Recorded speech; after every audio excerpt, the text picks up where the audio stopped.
फिल्मी दुनिया की चकाचौंध ही कुछ अलग होती है। हर कोई चाहता है कि पर्दे के सामने आए, परफॉर्म करे और लोगों की वाहवाही भी सुने। 1988 की बात है। एक यंग लड़का जिन्होंने एक सपना देखा, मुंबई आए, एफटीआईआई में पढ़ाई भी की, लेकिन उनका सपना पर्दे के आगे नहीं, लेकिन पर्दे के पीछे था। आइए बात करते हैं रजत कपूर से। बहुत बहुत स्वागत है आपका इंडिया टीवी पर। Thank you Jogita. रजत जी, पर्दा, लाइमलाइट सबको पसंद आता है, लेकिन ऐसे में सपने का जो रास्ता होता है वो एक अलग रास्ता लेना, वो भी एक अलग बात होती है। You had dreams but a different one. क्या आप बता पाएंगे वो सपना? ये सच है कि फिल्म के ऊपर पर्दे पे आना लोगों को बहुत पसंद, बहुत लोगों को पसंद है। लेकिन जैसा आपने कहा, लोगों के अलग अलग सपने होते हैं। मतलब कोई साउंड रिकॉर्डिस्ट बनना चाहता है, कोई सिनेमाटोग्राफी करना चाहता है, और कोई कितने एस्पेक्ट्स हैं फिल्म मेकिंग के। फिल्म ही नहीं और बाकी दुनिया में कितने एस्पेक्ट है। कोई शेफ बनना चाहता है, कोई कुछ बनना चाहता है। तो हर किसी का अपना एक पैशन होता है, अपना एक रुझाव होता है। और बचपन से ही मुझे सिनेमा बहुत पसंद था, passionately, and I wanted to make films. तो उसकी शुरुआत कैसे करनी है, क्या करनी है, सोचने में, समझने में थोड़ा वक्त लगा। फिर eventually I went to FTII Poona, वहाँ 3 साल पढ़ाई करके मुंबई आया और फिर फिल्म बनाने की ही कोशिश कर रहा हूँ तब से। मगर आप जब भी कुछ बनाते हैं वो सोच अलग होती है, कुछ अलग करने का।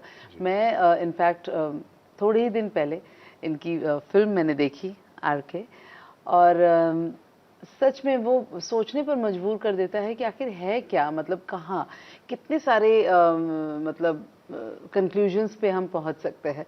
सो दीज आर द थिंग्स। मैंने इनसे पूछा भी, तो आज मौका मिला है आप तक पहुंचाने का इनका जवाब। तो मैं चाहती हूँ कि आपके जहन में क्या था जब आप ये फिल्म बना रहे थे, या थॉट प्रोसेस अगर बताते। एक्चुअली जब पहला ड्राफ्ट लिखा था मैंने स्क्रिप्ट का, तो कहानी कुछ अलग थी। तब कहानी ये थी कि आरके फिल्म मेकर है और एक दिन अचानक उनका अक्स गायब हो जाता है, शीशे में रिफ्लेक्शन नहीं है उनकी। तो वो बहुत एंग्शियस हो जाता है कि क्या मतलब क्या है इसका, क्यों मेरा रिफ्लेक्शन अभी नहीं है मेरे साथ। फिर वो रिफ्लेक्शन जर्नी करके रियल वर्ल्ड में आ जाती है एंड धीरे धीरे takes over RK's life. That was the idea. फिर वो ड्राफ्ट चेंज होते होते होते होते कुछ सालों में फिलहाल ये फिल्म बन गया है। अभी रिफ्लेक्शन तो नहीं, लेकिन महबूब आलम गायब हो गए हैं पिक्चर में से।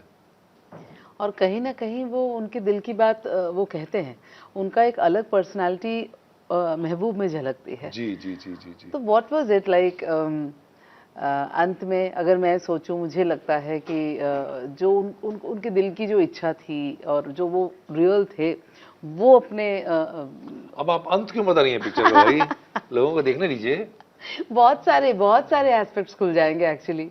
मतलब मुझे लगता है हर किसी की सोच अलग होगी इसे लेकर, होनी भी चाहिए। लेकिन है बहुत घूम फिर करके ये कहानी है। एंड आई एम श्योर ये 1 घंटे की फिल्म है, राइट? नहीं 1 घंटा 90 मिनट की फिल्म है, तो वो ऑन द एज। हमें तो ऐसे लग रहा था कि इसके बाद क्या होगा, इसके बाद क्या होगा। सो आर यू नाउ सेटिस्फाइड, और इन अ वे आपको ये मन में मतलब है कि हाँ, what you wanted to do and what kind of films you want to tell people? जी, I think as a journey you saying, as a journey I am very grateful कि ये हो पाया। क्योंकि जब आप शुरुआत करते हैं अपनी ज़िंदगी की, अपने काम की, तो एक उम्मीद तो रहती है दिल में, एम्बिशन रहती है, लेकिन उस कि आप कितना करीब पहुंच पाएंगे या नहीं पहुंच पाएंगे ये आपके हाथ में तो नहीं है। खाली कोशिश करना आपके हाथ में होता है, तो आप कोशिश करते रहते हैं। अभी जब मैं पीछे देखता हूं तो लगता है यार आसान तो नहीं रहा फिल्में बनाना, लेकिन तो भी आरके मेरी 8वीं फिल्म है। तो 8 फिल्में अगर मैंने बनाई हैं और पूरी तरह उस तरह से बनाई है जैसा मैं चाहता था, बिना किसी प्रेशर के, बिना किसी काइंड तरह के कॉम्प्रोमाइज़ के, तो आई am very grateful for it कि ऐसा हो पाया। हो सकता है एक पैरेलल यूनिवर्स में एक और रजत कपूर है जो कि भूखा मर गया है कुछ नहीं हुआ, वो भी हो सकता था। सो या आई एम जस्ट वेरी ग्रेटफुल। और पर्दे के आगे भी बड़ी अच्छी फिल्में आपने की है, आपने ओटीटी में भी इतना अच्छा कॉल माय एजेंट अभी हम लोगों ने रिसेंट टाइम्स में देखा। तो how do you look at these platforms, like OTT में भी उनकी एक अलग रीच है, वहाँ भी एक जगह है जहाँ पर आप अलग तरह की कहानी बयां जी कर जी पाते जी। हैं या और कर लोग बना रहे हैं उस तरह की कहानियाँ, बहुत सारी बन रही हैं। तो ये तो ज़रूर हुआ है ओटीटी के आने के बाद कि एक नया जॉनर ही खुल गया कहानी का। दो तरह की कहानियाँ, एक तो बहुत वायलेंस और दूसरा बहुत ही rural kind of stories which we were not watching any more either on films or on television, but OTT has given that space also. मतलब पंचायत हो या गुल्लक हो, इस तरह की चीज़ें नहीं बन रही थी। बिल्कुल।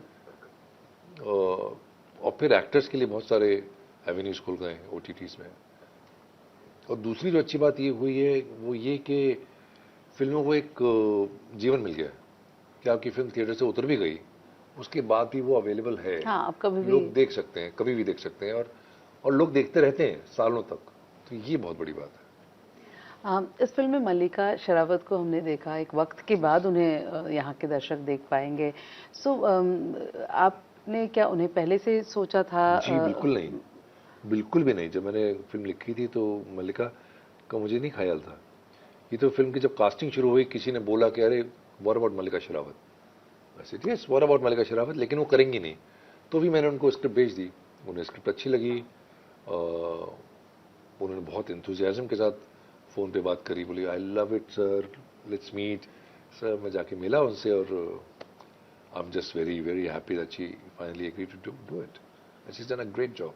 आई मीन एब्सोल्युटली एब्सोल्युटली, मतलब मुझे वो एक अलग दुनिया में ले जाती है। जी एक अलग ही मतलब अंदाज, और एक वो मतलब वही है कि एक्टर्स को आप कभी रेस्ट्रिक्ट नहीं कर पाते हैं जी, कि करना पता भी नहीं नहीं वो चाहिए, अगला क्या कर बैठे, करना भी क्या नहीं कर चाहिए। ले। एक तरह की जो इमेज बन जाती है लोगों की ना, उस इमेज से वो आपने बहुत। बिल्कुल उस इमेज को बिल्कुल ब्रेक किया है इसमें, जी, मतलब मुझे नहीं लगता मैंने कि नहीं, मल्लिका ही नहीं किया।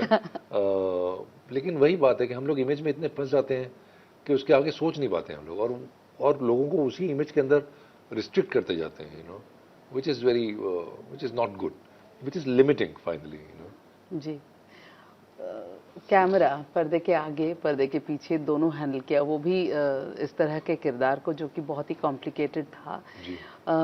Was it easy to be in both the sides and do justice? I have done that before with Aankhon Dekhi or Kadak or mixed double, ji. so that is not a problem.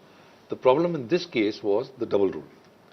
तो मैं एक नहीं तो बोल रही थी डर से डबल रोल है। नहीं, वो तो साफ दिख रहा है भाई, पोस्टर में ही दिख रहा है। क्योंकि डबल रोल और फिर डायरेक्शन मतलब ट्रिपल रोल हो गया, तो वो थोड़ा परेशानी वाली बात थी। Other than that it was not a problem. How about on screen, और क्या सामने देखने को मिलेगा आपके काम की अगर बात करें? बिकॉज एक हैंडसम पिता के तौर पर तो आपको हम देख चुके हैं, and people love to see you there, एंड वो भी आप सिर्फ फादर नहीं होते, आपकी अलग एक ट्रैक अलग ही चल रहा होता है। फादर वाले रोल तो मैं नहीं करता हूँ, मतलब जिसमें ऐसा तो मुझे याद नहीं कौन सी, Kapoor and sons, I think Kapoor and sons was the big one, या बट गहराइयाँ came recently, yes, that was again.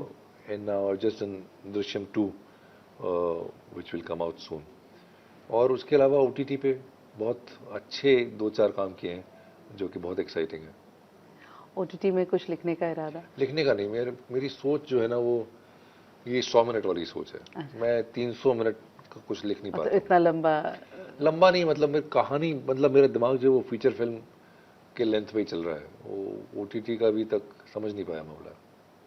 R K को लेकर आपने कुछ लोगों को फिल्म दिखाई है, जिन लोगों ने देखी है, सबसे अच्छी बात क्या सुनने को मिली लोगों से? सबसे अच्छी बात क्या सुनने को मिली आरके के बारे में?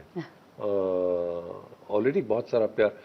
Actually the screenings that I have had, there has been a lot of of.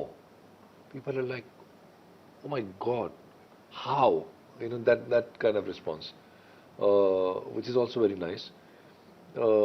But I want people, more than the awe, I want them to be engaged in the film. It is engaging. It is engaging. It is. Thank you for saying that. I'm very happy to hear that.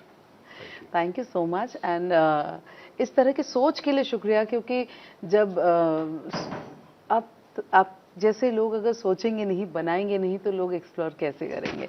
और एक वो जैसे आपने कहा कि दायरा जो है वो मतलब किसी को रेस्ट्रिक्ट नहीं करना चाहिए, बी द एक्टर और द डायरेक्टर। जी, थैंक यू सो मच। बहुत बहुत शुक्रिया, pleasure talking to you. Same to.